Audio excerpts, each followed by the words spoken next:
नमस्कार किसान भाइयों और बहनों, आप सभी का स्वागत है आपके अपने कृषि दर्शन में। मैं हूं श्वेता और आज हम आपके सामने लेकर आए हैं कृषि दर्शन का ये लाइव फोन इन कार्यक्रम, जिसमें आज हम बात करने वाले हैं उद्यानिकी में सामयिक कार्यों पर। और इस विषय पर बात करने के लिए हमारे साथ आज स्टूडियो में एक खास मेहमान आमंत्रित हैं। आइए आपका उनसे परिचय करा देते हैं। आज हमारे साथ श्री M.H. सैफी जी हैं। आप सहायक संचालक हैं उद्यान भोपाल में। आपका बहुत बहुत स्वागत है सैफी जी। तो किसान भाइयों और बहनों, आपको बता देते हैं कि ये लाइव फोन इन कार्यक्रम है। हम अगले आधे घंटे तक आपके साथ रहेंगे और अगर आप उद्यानिकी के विषय में और भी इससे संबंधित कोई सवाल करना चाहते हैं तो हमारी टेलीफोन लाइंस आपके लिए ओपन है। तो आप हमें इन नंबर्स पे कॉल कर सकते हैं। भोपाल के STD कोड 0755 के साथ आपको डायल करना होगा 2660049 और इसके अलावा यहाँ पर हमारे पास एक टोल फ्री नंबर भी है जो है 1800-233-0040 और ये दोनों ही नंबर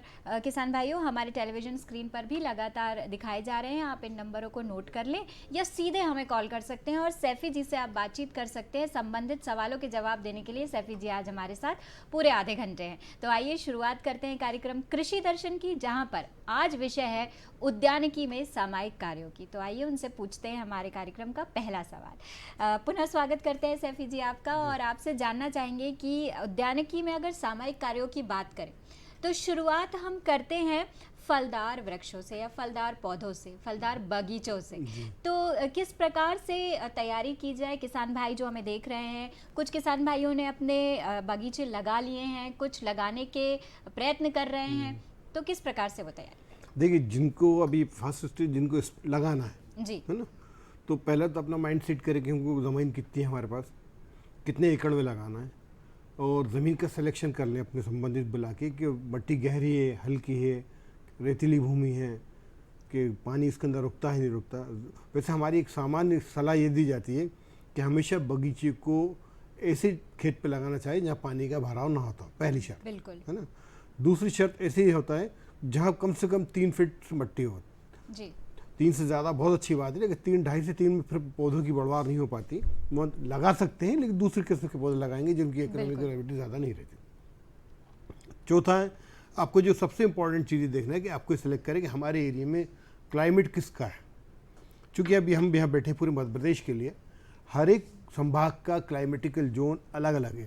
बिल्कुल, बहुत से जोन ऐसे हैं, जो हम भोपाल संभाग की बात कर लें तो ये आम, अमरूद, नींबू इनके लिए मुफीद है, मतलब बहुत अच्छा है। आप यहाँ पौधे लगाएंगे, आपको अच्छी चीज़ मिलेगा, आपको इकोनॉमिकली वाइबल होगा, फ़ायदा होगा। जी, दूसरे संभाग का जहाँ आप हैं, सबका अपन बताएंगे नहीं, यहाँ पे हर एक संभाग का अपना अपना जोन है, एग्रोनॉमिक क्लाइमेटिक जोन है। वहाँ उनके क्षेत्र में कौन सी फसल अच्छी हो सकती है, वो संबंधित जिला उद्यानिकी कार्यालय में पहुँच जाएँ। जी, हर जिले में हमारा विभाग का एक उद्यानिक सहायक संचालक कार्यालय है। वहाँ से आप वो कंसल्ट करें कि मैं फ्रूट्स का बगीचा लगाना चाहता हूँ, कौन सा मुझे मिलेगा, किससे मुझे अनुदान मिलेगा, कैसे हेल्प मिलेगी, वो सब बता देगा। जी, तो पहला ही सिलेक्ट करें। दूसरा, फिर आपको कितने एरिया में लगाना है, ये इंपॉर्टेंट होता है बिल्कुल, ना। फिर तीसरा, अगर आपको ज़्यादा एरिया में लगाना है, 5-10 एकड़ में लगाना है, कम से कम 5 एकड़ में लगाना है, तो उसमें वेराइटी आप कौन कौन सी लगाएंगे, ये भी पहले से तैयारी करना पड़ेगी आपको। कौन सी वेराइटी लगाऊंगा, कहाँ से लाऊंगा।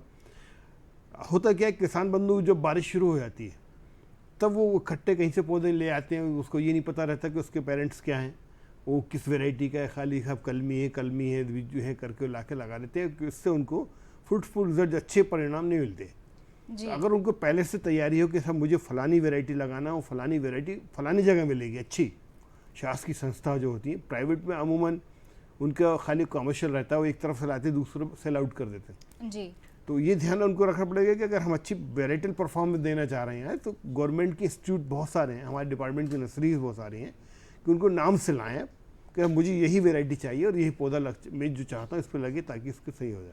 जी, ये सबसे इम्पोर्टेंट चीज़ है। अदर क्या आखिरी वक्त में नहीं तो भागा दौड़ी होती है, मज़ा नहीं आता।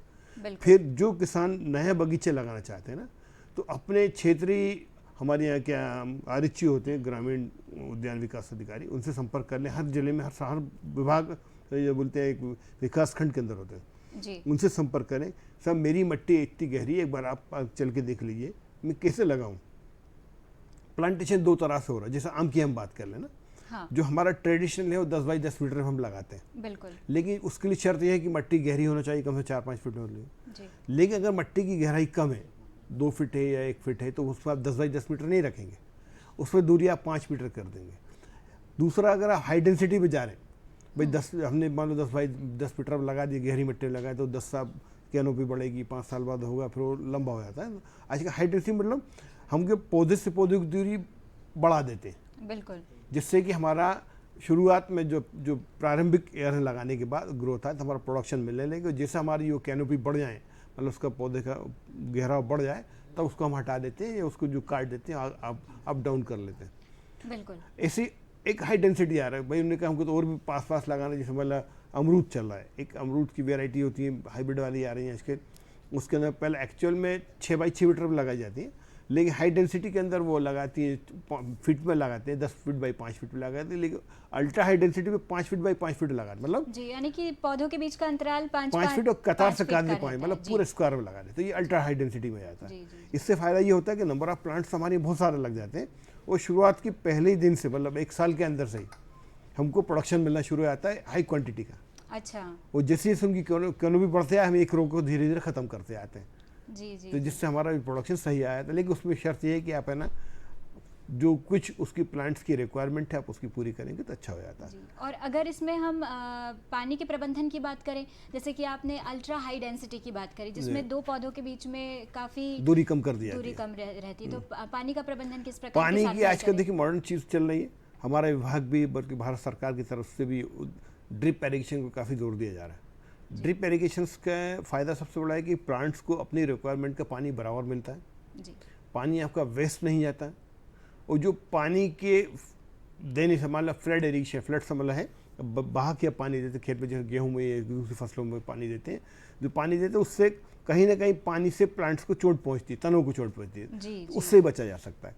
जी, अगर आप ड्रिप से पानी दे रहे हैं तो आपका जो एक समझने की बात बता रहा हूँ आपको, मान लो 1 लीटर पानी है, अगर आप फ्लड इरिगेशन उससे देते हैं तो 1 एकड़ में हो रहा है वो, अगर उसी एक लीटर पानी को आप ड्रिप से दे देंगे तो 2.5 एकड़ में हो जाएगा। इतना फायदा होता है, पानी की बचत हो जाती है आपको, जी, पानी की बचत भी हो जाती है, पौधों की ग्रोथ सही किसान होती है, भाइयों। पौधे के आसपास नमी बराबर बनी रहती है और फायदे का बहुत अच्छी जी, चीज़ है। बिल्कुल। तो किसान भाइयों, यहाँ आपने जाना कि किस प्रकार से पानी का प्रबंधन किया जाए और पानी को बचा के पौधों के आसपास नमी भी रखी जा सकती है, जिनसे पौधे काफ़ी अच्छी तरीके से बढ़ते हैं और आपको उत्पादन भी ज़्यादा मिलता है। अच्छा, तो अब सैफी साहब, अगर अब हम बात करें सब्जियों की, जी, तो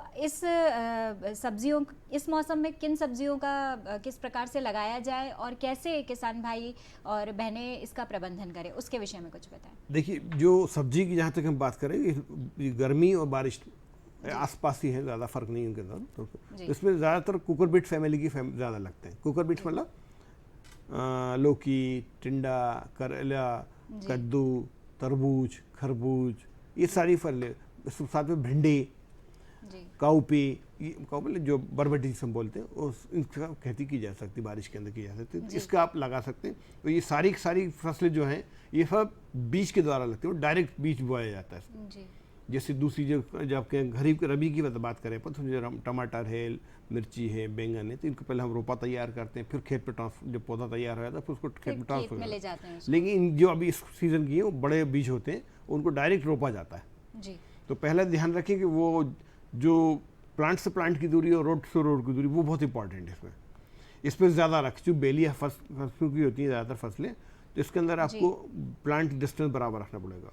और दूसरा, लगाते टाइम ये ध्यान रखिए, जब भी आप खेत की तैयारी करते हैं उसके अंदर गोबर खाद है, आपकी मट्टी के पूरी तैयारी करना है, गुड़ाई करना, वो करना, साफ्ट मट्टी होना चाहिए। फिर जो 1 बाई 1 मीटर में हम जो चोप के बोलते हैं, हम लोग बोलते हैं उसको चोबिंग सिस्टम से, मतलब हाथ से लगाते हैं उसके अंदर, तो उसके अंदर आप एक पहले से अपना एक तगारी के अंदर लगा, बीज हम बोले आधा एकड़, चूँकि सब्जी ज़्यादा एकड़ों में नहीं लगाया जा सकती, तो पहले से एक तगारी के अंदर गोबर की खाद सड़ी हुई साफ करके पहले आप तगारी में भर के रख लें। और फिर हर 1 मीटर में, जैसे बेलिया वाली सब्जियां हैं, उनको 1-1 मीटर पे जहां आप लगाएं कम से कम 6 इंच का गड्ढा करें हाथ से, इमीडिएट खेत की तैयारी के बाद जी। खेत की तैयारी पूरी करना ही है आपको, लेकिन आफ्टर जब प्लांट सीड सोइंग करते उस टाइम में, तो वहाँ पे आप एक बीज रखें, गड्ढा करें, उसके अंदर जो आपने गोबर खाद तैयार रखा उसको डाल के फिर उसके ऊपर बीज बोएं जी। उसका जर्मिनेशन बहुत अच्छा होगा, और जो जर्मिनेशन सीड से पौधा बनेगा वो तेज़ी से बनेगा और हेल्दी बनेगा, इसका ध्यान रखेंगे। फिर जिसके बाद आता है जब पौधा बड़ा हो जाए तो पौधा जब बड़ा हो जाता है तो उसके लिए चूंकि बारिश का सीज़न आने वाला है, बिल्कुल। दो चीज़ मैं हमेशा किसानों के पास देखता हूँ कि एक सब जो बेलिया फसलें हैं उनके लिए झकड़ा कब लगाना चाहिए, बहुत इंपॉर्टेंट फैक्टर है। ये तो सबको मालूम है लगाना चाहिए, लेकिन कब लगाना चाहिए जी, उसका सही समय क्या है? सही समय क्या होता है? बिल्कुल। झगड़ा लगा देने से देखिए क्या होता है, अगर आपने गर्मी की जो पीक सीजन आने वाला इस मौसम में झगड़ा लगा दिया, जो हम कहते हैं वो थेच बोलते हैं जिसको, अगर आपने वो लगा दिया तो बजाय फायदे के आपको नुकसान ही होगा। जी। क्यों होगा? क्यों? कि आपकी जो सीधी जो हवाएं आएंगी, गर्म हवाएं आएंगी, वो ऊपर आपने पौधा ऊपर कर दिया तो सीधी डायरेक्ट टच में आएंगी और पौधा के जो फूल है झड़ जाएगा, या पौधा आपका जो फल खराब होगा या फूल झड़ जाएगा। बिल्कुल। हमेशा झकड़ा जो है स्टेबल जो किया जाता है, स्टेकिंग हम जिसको बोलते हैं, वो सिर्फ बारिश के मौसम में ही सबसे अच्छा होता है। जी। उसका मकसद ये होता है कि हमारा फल डायरेक्ट पानी के टच में नहीं आए, ऊपर लगा रहे, उसको हवा मिलती रहे और टच में रहे, तो उसका प्रोडक्शन सही होता है। तो ये बहुत इंपॉर्टेंट लगाना है, लेकिन कब लगाना है? लोग गर्मी में लगा देते हैं, गर्मी में क्या सीधा एक्सपोज होता हो गर्म हवा से। तो इसका क्या है, फूल जो है जितने ही फूल हैं, खासतौर से वेजिटेबल्स की हम लोग बात करें तो 35 डिग्री टेम्परेचर से ऊपर जाने के बाद फूल झड़ने लगता है। बिल्कुल। तो यहाँ पर ध्यान देने योग्य बात किसान भाइयों ये है कि आपको गर्मियों में नहीं, बारिश के मौसम में इसका इस्तेमाल करना है। और अभी सैफी जी वक्त हो गया है कार्यक्रम में एक छोटे से अंतराल का, ये चर्चा जारी रहेगी इस ब्रेक के बाद। तो किसान भाइयों बने रहिए आपके अपने कार्यक्रम कृषि दर्शन में।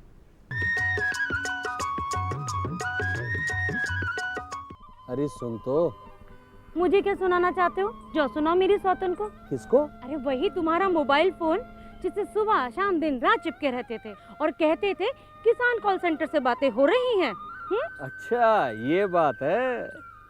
हाँ क्यों, क्या हुआ? अब बात नहीं होती क्या? अब तो झट से बात हो जाती है। संबंधी समस्याओं का अपनी भाषा में तुरंत हल पाने के लिए पूरे भारत में किसी भी फोन से हेल्पलाइन नंबर पर संपर्क करें। किसानों का दोस्त किसान कॉल सेंटर।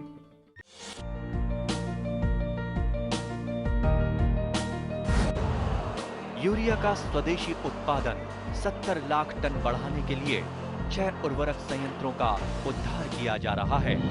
FCIL के गोरखपुर, सिंदरी, तलचर और रामागुंडम संयंत्र, HFCL की बरौनी इकाई और BVFCL की नामरू फोर्थ। सोने पर सुहागा ये है कि देश में अब बनेगा सिर्फ नीम लेपित यूरिया, क्योंकि इससे होगा किसानों का फायदा ही फायदा।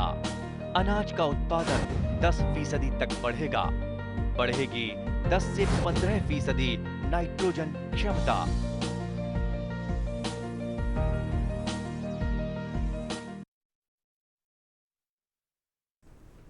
तो किसान भाइयों और बहनों, आप सभी का पुनः स्वागत है आपके अपने लाइव फोन इन कार्यक्रम कृषि दर्शन में। और यहाँ पर हम बातचीत कर रहे हैं श्री M.H. सैफी जी से। आज हमारा विषय है उद्यानिकी में सामायिक कार्यों के विषय में चर्चा। तो आइए हम लोग शुरू करते हैं एक बार फिर से चर्चा। और यहाँ पर सैफी जी आप हमें बता रहे थे कि किस प्रकार पौधों के बीजों को गोबर की खाद के ऊपर रख कर उसको ध्यान पूर्वक जो है आपको लगाना चाहिए, जिससे पौधा बहुत अच्छा उत्पादन भी देता है और वो ठीक तरीके से जड़ें अच्छी बन जाती हैं, जड़ें अच्छी बन जाती हैं। अगर इसी विषय में हम ये बात करें कि प्लास्टिक मल्चिंग की अगर हम बात करें, बहुत सारे लोग इसका इस्तेमाल भी करते हैं, तो किस प्रकार से जी उसका प्लास्टिक चुनाव किया मल्चिंग जाए? बिल्कुल नई थीम है, आधुनिक खेतीकरण के उसमें आता है हमारा ये। प्लास्टिक मल्चिंग में दो चीज़ें हैं। देखिए प्लास्टिक मल्चिंग का ऑब्जेक्ट क्या है, उसका सीधे अगर प्लास्टिक की मल्चिंग मतलब प्लास्टिक की शीट को आप पौधों की लाइन बिछा देते हैं, बिल्कुल इससे उनका जो पानी की रिक्वायरमेंट है कम हो जाती है, पानी भाप भर के नहीं उड़ता।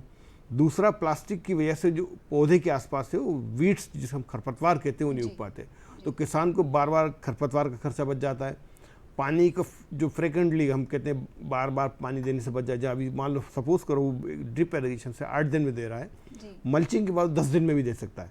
पानी स्टोर रहता है उसके अंदर, वेपोरेट होगा, उससे पानी चिपक जाएगा, वापस गिर जाएगा रात को, फिर देन यूज़ कर लेता है प्लांट का। मल्चिंग इसके ऊपर जो विभाग की तरफ से, भारत सरकार की तरफ से, मध्य प्रदेश शासन की तरफ से भी उद्यानिकी की मल्चिंग शीट वहाँ मिलती हैं, बाकायदा उनको सब्सिडी के अनुदान भी दिया है, हर किसान को अनुदान दिया जाता है, सामान्य को अलग दिया जाता है, शेड्यूल कास्ट और शेड्यूल ट्राइब को अलग है। तो वो आप आवेदन कर सकते हैं, मल्चिंग वहाँ से प्राप्त सकते हैं। मार्केट में भी सीधे ही मिलती हैं, 200 माइक्रॉन की सीट मिलती है, ब्लैक काले कलर की या भूरे कलर की, आप उसको लेके आप मल्चिंग शीट में इस्तेमाल कर सकते हैं।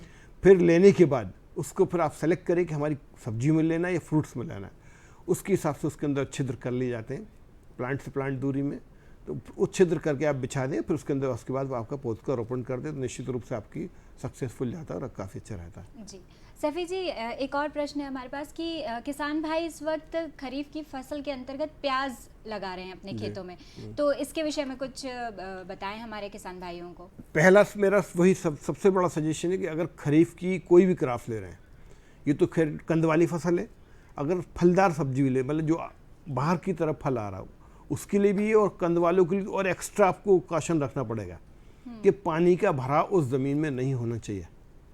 अगर उस पानी का भरा हुआ तो आपकी कंद की बढ़वार नहीं होगी, कंद सड़ जाएगा। तो इसलिए पहला खेत का सिलेक्शन करें, तो ये कंफर्म कर लें, अपने आप को मुतमईन हो जाए कि मेरा जो खेत है उसके अंदर बारिश का पानी तो आएगा, उसको मैं नहीं रोक सकता, लेकिन इमीडिएटली बह के चला जाएगा। तो निश्चित रूप से आपको खरीफ के में आपको प्याज का रिजल्ट अच्छा मिलेगा। प्याज जो भी लगाएंगे, प्याज की वैरायटी बहुत सारी आ रही हैं जी, अलग-अलग किस्में उपलब्ध हैं। हाइब्रिड संकर वैरायटी भी आ रही हैं, ये भी आ रही हैं। तो आप अपने एरिया के हिसाब से, अपने बजट के हिसाब से बीज को ले सकते हैं। बीज का अब सीज़न है, तैयार कर लें रोपा उसका। प्याज का बीज को तो रोपा तैयार कम से कम 1.5 महीना लगेगा आपको, बीज बोने से लेके उसका रोपा तैयार होने तक। इसको डायरेक्ट नहीं बोया जाता, पहले खेत में क्यारी बंद कर रहे हैं, क्यारी में बीज बोएं, बीज बोने के बाद रोपा तैयार हो जाए तब आप जैसे मौसम आता है उसको खेत में रोपण करें। लेकिन फिर एक बार है कि अब ये कंफर्म कर लें कि उस खेत में पानी का भराव नहीं होता। जी, बहुत अच्छी जानकारी प्याज को लेकर। खरीफ की फसलों में जब प्याज बोई जाती है तो इस प्रकार से उसका ध्यान रखा जाए, और इस विषय में बहुत अच्छी जानकारी दी सैफी जी ने। सैफी साहब, अब आपसे प्रश्न करना चाहेंगे, जैसे कि हम शुरुआत में बात कर रहे थे फलदार पौधों की, तो आपने ज़रूर हम सबको बताया, लेकिन हम पुनः जानना चाहेंगे आपसे कि किसान भाई और बहनें कहाँ से उन फलदार पौधों के रोपे ले सकते हैं या उनके बीज प्राप्त कर सकते हैं, तो क्या उन्हें करना होगा और कहाँ जाना होगा, इस विषय में थोड़ी जानकारी। देखिए, फलदार पौधों के लिए आज हर शहर के अंदर, मतलब हर शहर में तो नहीं कह सकते, लेकिन हमारी नर्सरी हैं, डिपार्टमेंट की हैं जी, हर विभाग इस स्तर पे हैं। फिर आपको जो हमारी यूनिवर्सिटीज़ हैं, एग्रीकल्चर यूनिवर्सिटी हमारी 2-3 है, मध्य प्रदेश में 3 यूनिवर्सिटी हो गई हैं, वहाँ पे हर, उसके बाद मध्य प्रदेश के बाहर महाराष्ट्र में या तेलंगाना में, हर जगह पूरे MP की, पूरे इंडिया की बात कर लें, वहाँ एग्रीकल्चर यूनिवर्सिटीज़ हैं। वहाँ रिसर्च के आधार पे हर साल या 2-4-5 साल के अंदर एक नई वैरायटी का ईजाद होता है। तो पहले आपको इसमें जाना है कि हमारे क्षेत्र में हम कौन सा बोना, माइंड सेट आपको करना है कि मैं कौन सी वैरायटी लगा रहा हूँ, नई वैरायटी लगाऊंगा, हाइब्रिड वैरायटी लगाऊंगा, पुरानी ट्रेडिशनल वैरायटी लगाना, मुझे कौन सी अच्छा मार्केट का रेट देगी उसको लेना है। फिर करने के बाद हर जगह की वैरायटीज़ आपको रिसर्च सेंटर मिल जाती हैं। वहाँ जो एग्रीकल्चर के हर रिसर्च सेंटर हैं, विज्ञान केंद्र हैं, कृषि विज्ञान केंद्र है, उनसे संपर्क कर सकते हैं। विभाग की रोपड़ियाँ हैं, यूनिवर्सिटी की अपनी खुद की रोपड़ियाँ हैं, फार्म हाउस हैं, यूनिवर्सिटी कैंपस के अंदर खुद उनके प्रोडक्शंस हैं। वहाँ से आप पौधों को बुक पहले से एडवांस से बुक कर लें, पहले से नहीं, उनको जो भी उनका रेट है, गवर्नमेंट रेट, उनको DD बना के भेज दें, बुक कर दें कि मुझे इतने पौधे चाहिए, फलाने सीज़न में मैं उठाऊंगा, ये वैरायटी ये चाहिए, पौधा ये आपके पैसे लीजिए, वो बुक रखेगा, जिससे आप फिर आपके हिसाब से लेके आ जाइए और आपको निश्चित रूप से जो आप चाहते हैं ऐसे फल मिलेगा। बिल्कुल। और सैफी जी, अगर हम इसी सिलसिले में बात करें फूलों की खेती के विषय में, तो किसान भाई किस प्रकार से खेत को तैयार करें और कौन कौन से फूलों की खेती जो है इस वक्त की जा सकती है? फूलों के अंदर देखिए 2 तरह के फूल होते हैं। एक तो परमानेंट होते हैं, जिनकी लाइफ पेरेनियल, हम लोग पेरेनियल, जिनकी लाइफ 2 साल या 3 साल 4 साल तक रहती है। कुछ सीजनल भी होते हैं, सीजनल ज़्यादा होते हैं जी। जो किसान भाइयों के तो मेजर सब जानते हैं, गेंदा हो गया, गेलार्डिया, नौरंगा जिसे हम बोलते हैं, ये ग्लेडियस, ट्यूबरोज, मतलब जो रजनीगंधा जिसको बोलते हैं, इन सब की खेती की जाती है। उसके बाद जो परमानेंट है, जो गुलाब है, गुलाब के अंदर 2 तरह का होता है, एक गुलाब कट फ्लावर हम बोलते हैं। तो ये जो गुलाब की खेती की बात हम कर रहे हैं, ये परमानेंट रहती है, मतलब कि तकरीबन कितने साल? 5 साल कम से कम, अगर आप देखभाल करते हैं 5-6 साल तक कोई दिक्कत नहीं है। और इसमें तो बहुत सारी किस्मों के गुलाब उपलब्ध हैं। 2 तरह के होते हैं। किसान भाई के लिए दूसरी चीज़ है, और एक जो हाईटेक प्रोडक्शन है वो अलग होता है। किसान भाई जो कामान ओपन खेत के अंदर करते हैं, उसके अंदर हम लोग देसी गुलाब ज़्यादा लगाए जाते हैं। वो जो मालाओं में यूज़ किया जाता है, या हार बनाने में, या सेंट बनाने में, या इतर बनाने में किया जाता है, वो देसी गुलाब एडवांस वैराइटीज होती हैं, खुशबूदार हैदराबादी के नाम से आती है, अलग पिंक होती है, रेड होती है, 2 कलर में आता है, उसकी खेती की जाती है। वो निश्चित रूप से किसानों को लगाना ही चाहिए। उनका लगाने से एक तो प्रोडक्शन साल भर मिलता है, उनको हमेशा एक्स्ट्रा एक इनकम होती रहेगी, पॉकेट मनी उनको मिलती रहेगी, और वो फायदेमंद रहेंगे। तो इसका क्या एक चार्ट बनाना पड़ता है पहले कि हमको मान लो सब 5 एकड़ ज़मीन है और 1 एकड़ में हम प्रोडक्शन लेना जा रहे हैं फूलों का, तो पहला 1 एकड़ में से आधा एकड़ आपको परमानेंट नेचर वाले को देना पड़ेगा। बिल्कुल। आधा क्षेत्र आप आधा एकड़ का एरिया अपना जो परमानेंट क्रॉप्स हैं, मोगरा है, गुलाब है, ग्लेडुला, इनको आप रिजर्व कर देंगे कि हमको इसमें लगा, उनके पौधे लगा दीजिए। तो उससे जो सर्दी का पीक सीजन होता है वो सबसे ज़्यादा प्रोडक्शन गुलाब देता है जी। जैसे उसका प्रोडक्शन कम हुआ, गर्मी जैसे आई, आपको मोगरा गर्मी के अंदर बहुत अच्छा प्रोडक्शन देता है। जी, जी। वो कम हुआ, फिर जैसे हुआ आप ट्यूबरोज ले सकते हैं, उसके वो बारिश के अंदर वो अच्छा प्रोडक्शन देता है। तो आपको आधा एकड़ के अंदर पूरा साइकिल बन जाएगा परमानेंट का कि हमको लाना है। फिर होता है सीजनल क्रॉप, यानी कि इसकी तैयारी पहले से थोड़ी सी करके रखनी होगी। तीनों आधा एकड़ में तीनों हो, मतलब आधे को उनको डिवाइड बराबर है।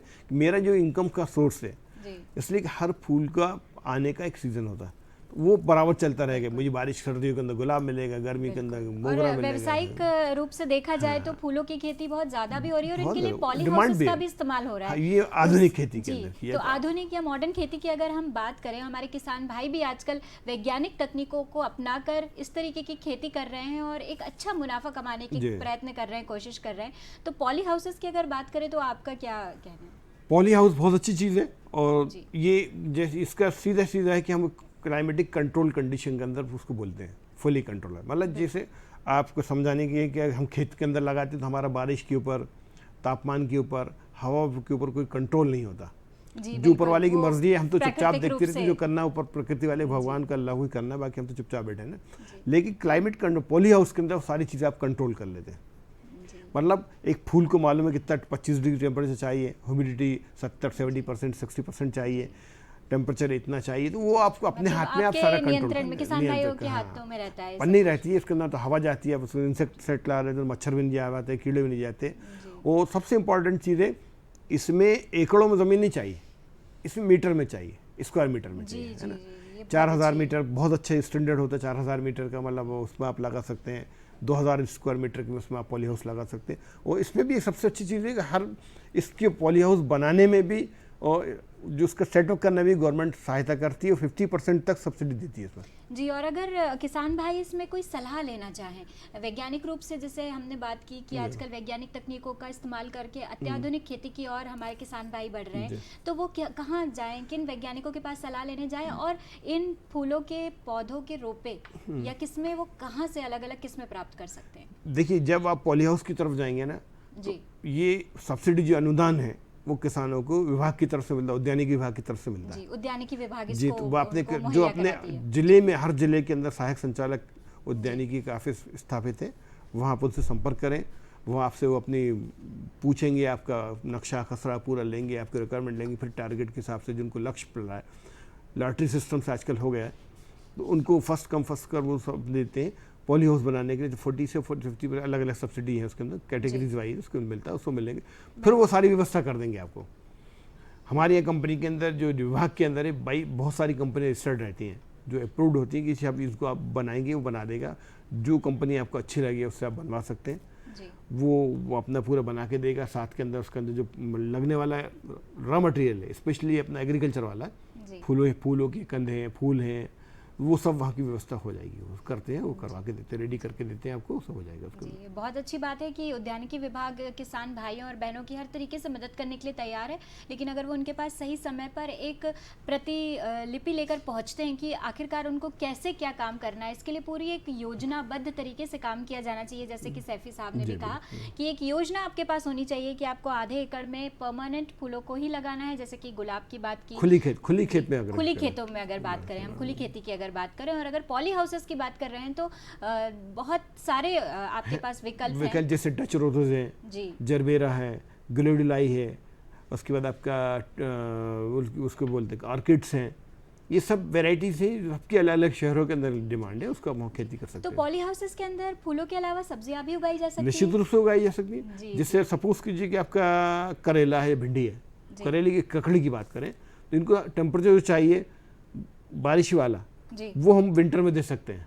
बहुत बढ़िया। इसलिए कि टेम्परेचर हम अंदर का बढ़ा देते हैं, जो कम कर देते हैं, उसका नियंत्रण हमारे हाथ में रहता है। धनिया लगाना है आपको या शिमला मिर्ची लगाना है तो अंदर उसको कूलर चला के ठंडा कर देते हैं, तो टेम्परेचर डाउन हो जाता है तो फल आना लगता है उसको। और जैसे कि आजकल हम तरबूज और खरबूज भी काफी उसका बिल्कुल, उत्पादन बिल्कुल, देख रहे हैं, जी। तो इसके विषय में भी बताएं, क्या इन्हें भी पॉली हाउस के अंतर्गत उगाया जा बिल्कुल सकता है? बिल्कुल पॉली हाउस के अंदर सब सारी सब्जियां उगाई जा सकती है और सबके बीज अवेलेबल से, बस आपको अपना ऑब्जेक्ट तय करना है, मार्केट तय करना है, किस मार्केट में हम किस जगह मिलेगा। अच्छा, इससे इंपॉर्टेंट चीज़ मैं कहना चाहूँगा यहाँ पे, जो हाइब्रिड पॉली हाउस के प्रोडक्शन है उसकी प्लानिंग पहले से करना पड़ेगी आपको। जी जैसे अभी सपोज करो कि गर्मी का मौसम चल रहा है, ककड़ी है या दूसरी सब्जियां हैं, जी मतलब टिंडा, लौकी, ये ओपन फील्ड में आसानी से आ रही हैं। इनको अगर आप पॉली हाउस में लेते हैं तो आपको रेट नहीं मिलेगा। अगर आपको हमेशा नेचर के खिलाफ जाएंगे आप, तभी रेट अच्छा मिलेगा। जैसे सर्दी का मौसम आ रहा है, सर्दी के मौसम में ककड़ी नहीं उगती या कुछ नहीं उगती तो आप उसके पॉली हाउस के अंदर उगा लें, रेट मिल जाएगा। जो चीज़ मार्केट के अंदर कम सप्लाई कम है जी उसको आप पैदावार करते तो आपको निश्चित रूप से ज़्यादा प्रॉफिट होगा। बिल्कुल। यहाँ तो आपने मुनाफे की बात की कि किसान भाई इससे ज्यादा मुनाफा कमा सकते हैं, लेकिन प्लानिंग करना पड़ेगी जी, उसको। लेकिन उसको योजनाबद्ध तरीके से आपको सोचना होगा और उसी दिशा में काम करना उल्टा होगा। चलना लेकिन सैफी पड़ेगा साहब, यहाँ हमारा सवाल ये है कि अगर उसका उत्पादन हमें मार्केट में जब पहुंचाना है और अगर हम चाहते हैं कि लगातार ये उत्पादन होता रहे, तो इसके लिए किसान भाई क्या करें? क्या ऐसा मुनासिब है या ऐसा मुमकिन है क्यों नहीं, कि हम बिल्कुल साल निश्चित है, भर, बिल्कुल है। और इस समय सीमा का क्या इसमें एक रोल देखिए, रहता है? जैसे मैंने आपका टाइम सारी कंट्रोल मैनेजमेंट की क्या कंडीशन है, भूमिका रहेगी? टाइम मैनेजमेंट ये रहेगा कि आपको पहले तो नेचर के खिलाफ जाना पड़ेगा पहला, है ना। जी जैसे आप धनिया है, धनिया आप सर्दी के मौसम में फ्री मिलता है हर जगह, सब्जी वाला बिल्कुल। कोई भी दे देगा ज्यादा आपको। पैदावार की अब वही आप बारिश में लेके देखिए, आप 10 रुपये में इतना से देगा बहुत आपको, महंगा है ना। है। आपको सर्दी की बारिश के मौसम में धनिया उगाना है, पॉली हाउस के अंदर आसानी से उग जाएगा, उसका टेम्परेचर कंट्रोल रहेगा, बारिश से बचाव हो ही जाएगी आपकी, ये सब कंडीशन हो जाएगा। दूसरी सब्जियाँ आप वो लगा सकते हैं। तो टाइम मैनेजमेंट आपको ऐसे करना है, जैसे जो सिमिलर क्राफ्ट्स हैं उनको 4000 स्क्वायर फीट मीटर का आपका पॉली हाउस लगा तो 2000 स्क्वायर फीट दो सब्जी ले लें आप, एक ही चल रही है वो चल रही। तीसरे की तैयारी आप तैयार रखें, इसलिए कोई भी फसलें 3 से 3.5 महीने की होती हैं, जिससे वो ओवर ख़त्म हो उनको हम बाहर की तरफ हमारा पौधा तैयार है उनकी तैयारी करी और हम लगा देते हैं। अच्छा, इंपॉर्टेंट पॉली हाउस के अंदर एक और चीज़ है कि आपको कोई मेहनत ज़्यादा नहीं करनी। इसके अंदर पौधा लगाने के बाद थोड़ा हल्की गुड़ाई करके जितना भी हम न्यूट्रिशन है, पोषक तत्व हैं, वो लिक्विड देते हैं, जी ड्रिप से देते हैं। ड्रिप से पहुंचा तो दिया उनको जाता आपको ये नहीं कि जो खेतों के अंदर गुड़ाई लंबी की जाती है या ट्रैक्टर चलाया जाता है उससे सारे बचाव हो जाते हैं, आपको इतना कुछ नहीं करना। सिर्फ एक फसल खत्म कीजिए, अच्छा स्प्रे कीजिए और स्लाइस कीजिए उसको, ज़मीन को क्यारियों बनता है, बिल्कुल। स्लाइस करने के बाद आपके अंदर देखा रोपा जा लगा सकता दें है। और उस स्लाइस करना, आप जो पौधा आपने बाहर तैयार करा है उसको लाके लगा दीजिए, प्रोडक्शन चालू। बिल्कुल। सैफी साहब, यहाँ पर हमारे पास समय की जो है सीमा है वो बहुत कम है, तो अगर अब हम आपसे चलते चलते पूछना चाहें कि मौसम में हम परिवर्तन देख रहे हैं, हम देख रहे हैं कभी गर्मी कभी बारिश कभी बरसात, तो इसके विषय में कुछ बताएं संक्षिप्त में हमारे दर्शकों को। देखिए, अभी गर्मी का मौसम चल रहा है लेकिन बारिश भी हो रही है ना जी। और हमारे खेतों में सब्जी की हम जहाँ तक बात करें, सब्जी में ज़्यादातर हमारी कुकरबिट फैमिली की सब्जियां हैं जी, जैसे आपने बताया लौकी है, ककड़ी है। ककड़ी, लौकी। तो जो तैयारी हमको पहले बारिश में करना थी वो एडवांस अभी कर लें। क्या होता है, जैसे हम चाहे थाले बनाते हैं, जो क्यारे थाले बनते हैं ना, जो क्यारी बनती है, फलों की बनती है, सब्जियों की बनाते हैं, तो हम लोग उसको गहरा बना देते हैं। जी हाँ। ताकि पानी का सेव कर लें, पानी को कम से कम पानी में हम भरा रहे पानी प्लांट, और बारिश के अंदर उसको उल्टा बना दे ताकि बारिश में पानी पौधों के आसपास भराव ना हो। तो हमको अब इस कंडीशन में न तो भराव वाले रखना है ना गहरे रखना है, सिंपल रख लें क्यारे, ताकि अगर बारिश हो भी जाए तो पानी भरे नहीं, और हल्का सा पानी जो है तो उनके पौधों के आसपास जाए, ना पानी को स्टोर करके रखना है ना पानी का फैलाना है। तो इन बातों का ध्यान रखेंगे तो हो जाएगा। तो जी, तो बहुत बहुत शुक्रिया आपका, आप हमारे साथ कार्यक्रम में आए और आपने इतनी महत्वपूर्ण जानकारी हमारे किसान भाइयों और बहनों के साथ साझा की। दर्शकों, अब समय हो गया है आपसे अनुमति लेने का, और आप इस कार्यक्रम का पुनः प्रसारण कल सुबह 7:30 बजे देख सकते हैं। अब मुझे यानी श्वेता को दीजिए अनुमति। नमस्कार। नमस्कार।